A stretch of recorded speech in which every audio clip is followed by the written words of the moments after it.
Hello, and welcome to the Office of Admission, Records and Retention. We'll be learning about the college's academic standings on this presentation.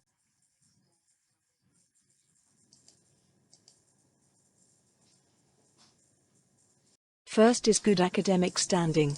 You are in good academic standing if your cumulative grade point average or GPA is 2.0 or higher. Cumulative GPA is the average of all semesters you attended at the college.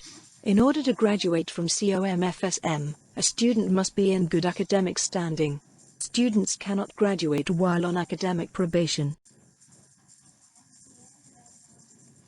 Students whose cumulative GPA falls below 2.0 are placed on academic probation until their GPA is raised to 2.0 or better, or they are suspended.